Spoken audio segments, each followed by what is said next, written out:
नमस्कार, आप देख रहे हैं राजनीति विज्ञान क्लासेज।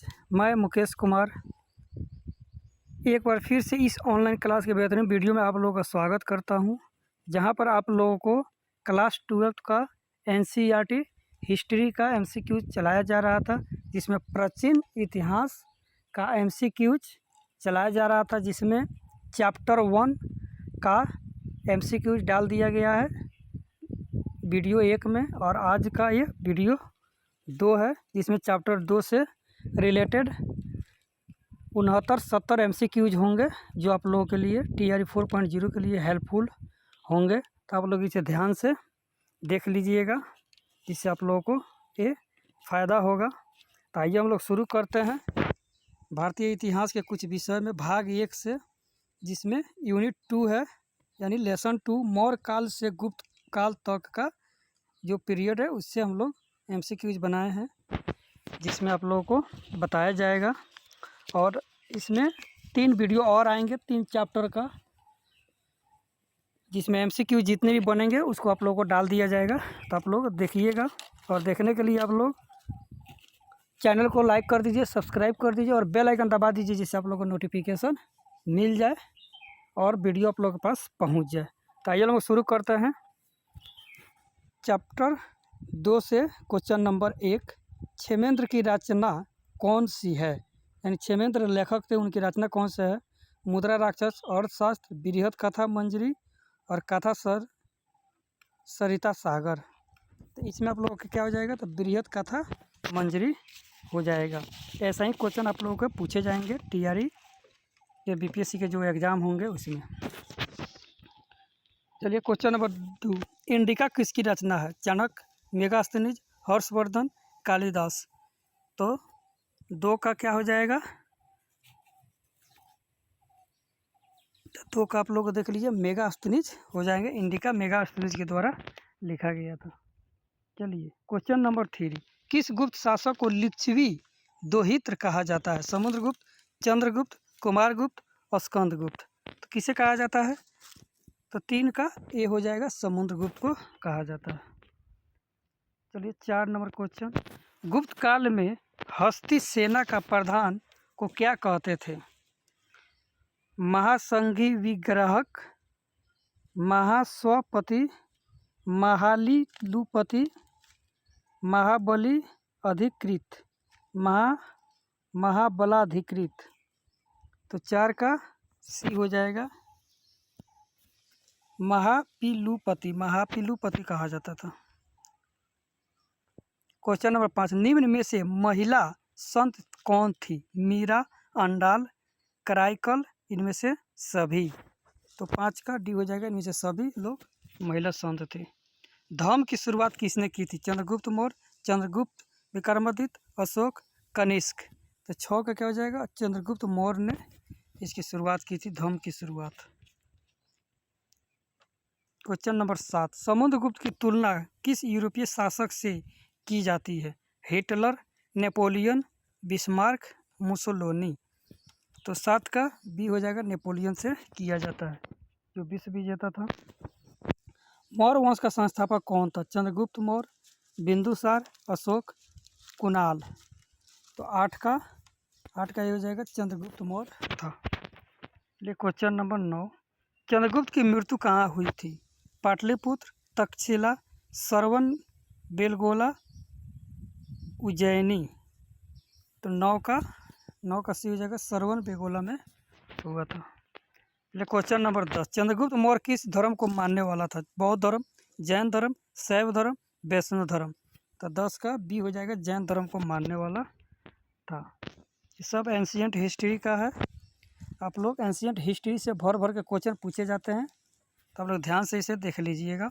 मौर्य वंश का अंतिम शासक कौन था? अशोक, कुणाल, संप्रति, बृहद्रथ। तो 11 का डी हो जाएगा, बृहद्रथ था। क्वेश्चन नंबर 12, मौर्यकालीन टकसाल का प्रधान कौन था? कोषाध्यक्ष, मुद्राध्यक्ष, पर्णाध्यक्ष, लवण्याध्यक्ष किस में हो जाएगा? तो 12 का सी हो जाएगा, पर्णाध्यक्ष था। मौर्य वंश की राजधानी कहाँ थी? विदिशा, दिल्ली, पाटलिपुत्र, राजगीर। 13 का सी हो जाएगा पाटलिपुत्र था। क्वेश्चन नंबर 14, मौर्यकालीन कलिंग राज्य कहाँ स्थित था? बिहार में, बंगाल में, उड़ीसा में, मध्य प्रदेश में। तो 14 का सी हो जाएगा उड़ीसा में था। चलिए क्वेश्चन नंबर 15, मौर्य प्रशासन में समाहर्ता कौन था? केंद्रीय मंत्री, राजकीय कर संग्रहक अधिकारी, मुख्य न्यायाधीश, अंतःपुर का रक्षक। तो 15 का बी हो जाएगा राजकीय कर संग्रहक अधिकारी। नेक्स्ट क्वेश्चन 16 नंबर, मौर्य काल में ब्राह्मदेह क्या था? पशुदान, धन दान, भूमि दान, कृषि दान। तो 16 का सी हो जाएगा भूमि दान को कहा जाता था ब्राह्मदेह। अशोक का व्यक्तिगत धर्म क्या था? बौद्ध धर्म, जैन धर्म, शैव धर्म, वैष्णव धर्म। तो 17 का ए हो जाएगा बौद्ध धर्म से उसका व्यक्तिगत धर्म था। चलिए नेक्स्ट क्वेश्चन हम लोग देखते हैं 18 नंबर, अशोक ने महेंद्र और संघमित्रा को धर्म प्रचार के लिए किस देश में भेजा था? जापान में, मिस्र में, बर्मा में, सिंघल द्वीप। सिंघल द्वीप में भेजा था। नेक्स्ट क्वेश्चन 19 नंबर, अशोक किस वंश का शासक था?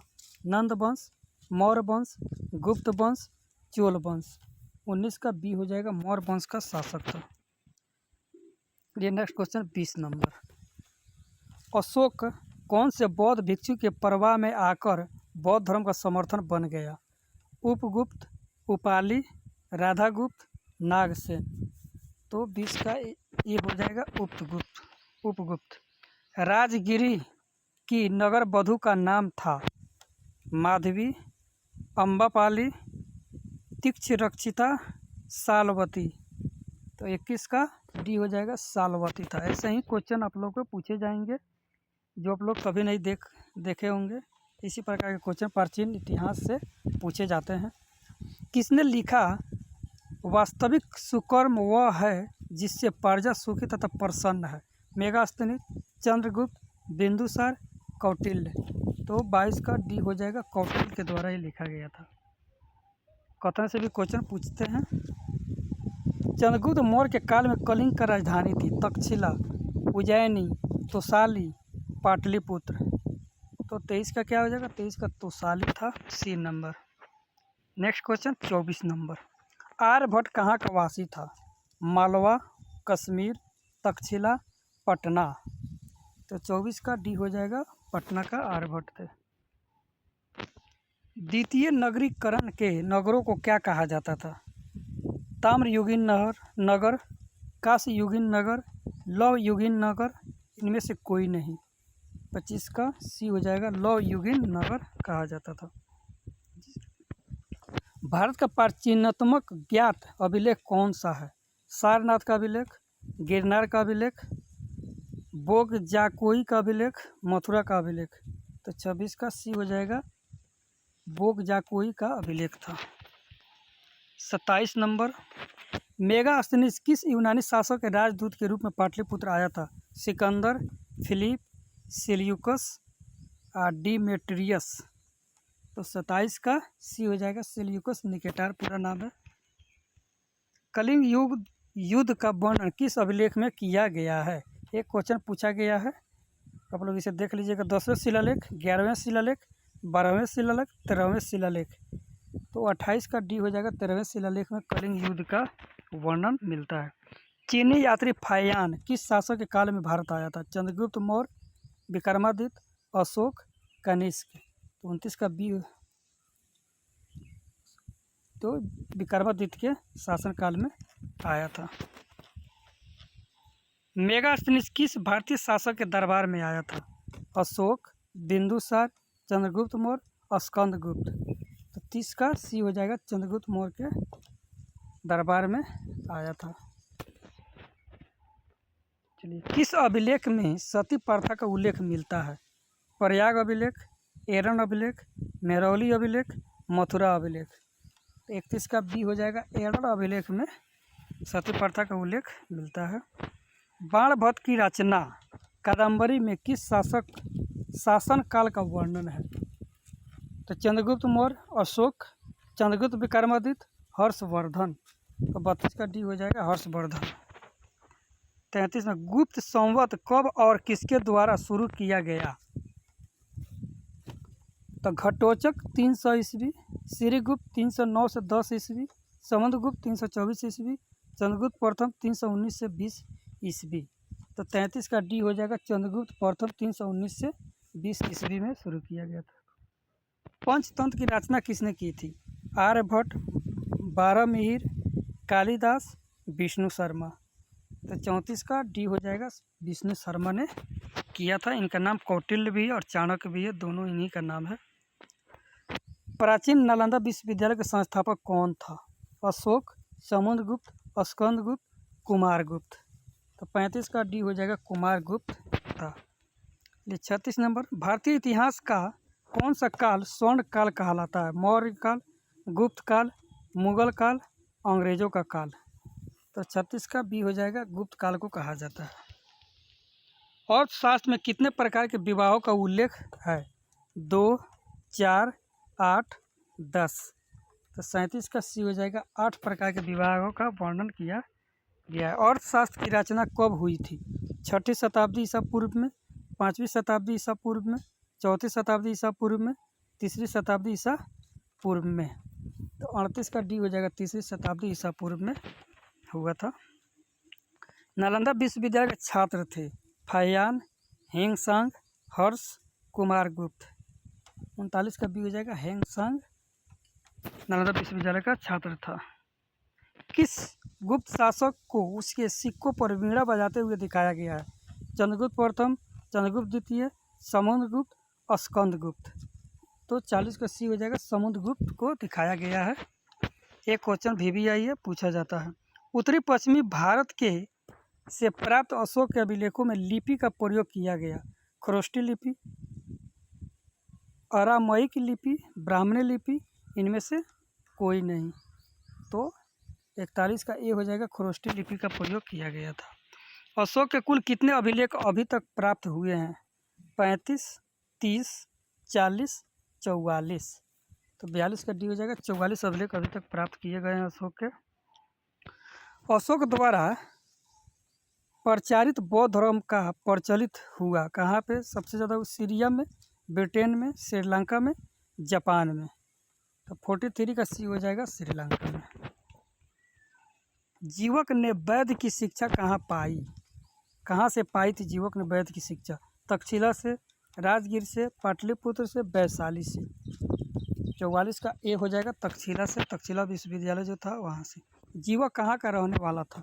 तक्षशिला, बनारस, पाटलिपुत्र, राजगीर। तो 45 का डी हो जाएगा राजगीर का रहने वाला था। 46 नंबर क्वेश्चन, जीवक की ख्याति किस रूप में थी? व्यापारी के रूप में, प्रशासनिक अधिकारी के रूप में, वैद्य के रूप में, बौद्ध भिक्षु के रूप में। तो 46 का सी हो जाएगा वैद्य के रूप में। 47 नंबर क्वेश्चन, अंगराज आधुनिक बिहार के किस जिले में अवस्थित है? पटना, नालंदा, वैशाली, भागलपुर। तो 47 का डी हो जाएगा भागलपुर में अंगराज का। बिंबिसार का संबंध किस वंश से था? नंद वंश, हर्यक वंश, शिशुनाग वंश, मौर्य वंश। तब 48 का बी हो जाएगा हर्यक वंश से था। जरासंध का संबंध किस वंश से था? हर्यक वंश, बृहद्रथ वंश, नंद वंश, मौर्य वंश। 49 का बृहद्रथ वंश से था। तक्षशिला किस राज्य में स्थित है? मगध, अंग, गांधार राज, मल्ल राज। तो 50 का सी हो जाएगा गांधार राज्य में स्थित है। नेक्स्ट क्वेश्चन 51 नंबर, सेल्यूकस ने अपनी पुत्री का विवाह किस राजा से किया था? अशोक से, बिंबिसार से, चंद्रगुप्त मौर्य से, कनिष्क से। 51 का सी हो जाएगा चंद्रगुप्त मौर्य से किया था। धर्म विजय का उल्लेख अशोक के किस शिलालेख में है? 11वें, 12वें, 13वें, 14वें। तो 52 का सी हो जाएगा 13वें अभिलेख में है। कालिदास किसके समकालीन थे? अशोक, चंद्रगुप्त, समुद्रगुप्त, चंद्रगुप्त द्वितीय, कनिष्क। तो 53 का सी हो जाएगा, चंद्रगुप्त द्वितीय के समकालीन थे। भारत का नेपोलियन किस शासक को कहा जाता है? अशोक, समुद्रगुप्त, अकबर, चंद्रगुप्त मौर्य। 54 का बी हो जाएगा, समुद्रगुप्त को कहा जाता है भारत का नेपोलियन। मगध की प्राचीन राजधानी कहाँ थी? पाटलिपुत्र, राजगिरी, वैशाली, गया। तो 55 का बी हो जाएगा, राजगिरी था। 56 नंबर क्वेश्चन, मगध का प्राचीनतम राजवंश कौन था? नंद वंश, मौर्य वंश, हर्यक वंश, शिशुनाग वंश। तो 56 का क्या हो जाएगा? 56 का सी हो जाएगा, हर्यक वंश। ये 57 नंबर क्वेश्चन, पाटलिपुत्र को किस राजा ने सर्वप्रथम अपनी राजधानी बनाई थी? बिंबिसार, अजातशत्रु, उदयन, महापद नंद। तो 57 का सी हो जाएगा, उदयन ने बनाया था। पाटलिपुत्र नगर की स्थापना उदयन ने किस नदी के संगम पर की थी? गंगा नदी, सोन नदी, पुनपुन नदी, इन सभी के संगम पर। तो 58 का डी हो जाएगा, तीनों नदी के संगम पर उसने अपना नगर का स्थापना किया था, गंगा, सोन और पुनपुन। रथ मुसल नामक आक्रमण यंत्र का प्रयोग किस जनपद में सबसे पहले किया गया? काशी, वैशाली, मगध, कौशल। तो 59 का सी हो जाएगा, मगध। 60 नंबर, ताम्रलिपि बंदरगाह अवस्थित था? गुजरात में, केरल में, बंगाल में, महाराष्ट्र में। तो 60 का सी हो जाएगा, बंगाल में अवस्थित था। नेक्स्ट क्वेश्चन 61 नंबर, इलाहाबाद प्रशस्ति का लेखक कौन है? कालिदास, शूद्रक, हरिसेन, रविकीर्ति। तो 61 का सी हो जाएगा, हरिसेन थे। 62 नंबर क्वेश्चन, चाणक्य भारत के किस शिक्षण संस्थान में अध्ययन किया था? नालंदा विश्वविद्यालय, तक्षशिला विश्वविद्यालय, विक्रमशिला विश्वविद्यालय, उदंतपुरी विश्वविद्यालय। तो 62 का बी हो जाएगा, तक्षशिला विश्वविद्यालय में किया था। प्राचीन भारत में उदंतपुरी विश्वविद्यालय कहाँ स्थित है? मगध में, गंधार में, अंग में, पंचाल में। तो 63 का ए हो जाएगा, मगध में। चलिए नेक्स्ट क्वेश्चन 64 नंबर, शक संवत की शुरुआत कब से मानी जाती है? 82 ईस्वी, 78 ईस्वी, 76 ईस्वी, 72 ईस्वी। तो 64 का बी हो जाएगा, 78 ईस्वी से माना जाता है। विश्व में पाई जाने वाली पहली धातु थी? लोहा, तांबा, टीन, चांदी। तो 65 का डी हो जाएगा, चांदी।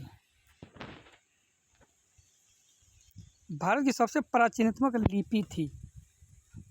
अराइमक, ब्राह्मणी, प्राकृत, पाली। तो 66 का बी हो जाएगा, ब्राह्मणी लिपि थी। नेक्स्ट क्वेश्चन 67 नंबर, प्रयाग प्रशस्ति का संबंध किस गुप्त शासक से है? चंद्रगुप्त प्रथम, समुद्रगुप्त, चंद्रगुप्त विक्रमादित्य, स्कंदगुप्त। तो 67 का बी हो जाएगा, समुद्रगुप्त के शासक से था। अपने स्वयं के खर्चे से सुदर्शन झील की मरम्मत किसने कराई थी? अशोक ने, कनिष्क ने, रुद्रदमन ने, स्कंदगुप्त ने। तो 68 का सी हो जाएगा, रुद्रदमन के द्वारा किया गया था। चलिए इस वीडियो का ये लास्ट क्वेश्चन है, चैप्टर 2 प्राचीन इतिहास के चैप्टर 2 से लास्ट नंबर क्वेश्चन 69 नंबर देखते हैं। इंडिका के लेखक कौन है? कौटिल्य, मेगास्थनीज, बाणभट्ट, हरिसेन। तो 69 का बी हो जाएगा, मेगास्थनीज थे। चलिए तो ये रहा आप लोगों के 69 MCQs, आप लोग इसे देख लीजिएगा और नेक्स्ट वीडियो के लिए आप लोग चैनल को सब्सक्राइब कर लीजिए और बेल आइकन भी दबा दीजिए जिससे आप लोगों को नोटिफिकेशन प्राप्त हो सके। और नेक्स्ट वीडियो आप लोगों को कल अपलोड कर दिया जाएगा चैप्टर 3 का प्राचीन इतिहास का। और डिस्क्रिप्शन बॉक्स में टेलीग्राम का लिंक दिया गया, उससे भी आप लोग जुड़ सकते हैं, जिससे आप लोग को अनेक प्रकार के नोटिफिकेशन मिल सकेगा, सूचना मिल सकेगा। BPSC TRE से रिलेटेड जितने भी सूचना होते हैं उस पर डाला जाता है, आप लोगों को मदद मिलेगा। चलिए तो इस वीडियो में इतना ही, नेक्स्ट वीडियो आप लोगों को कल अपलोड होगा, आप लोग उसे देख लीजिएगा। चलिए तो बहुत बहुत धन्यवाद आप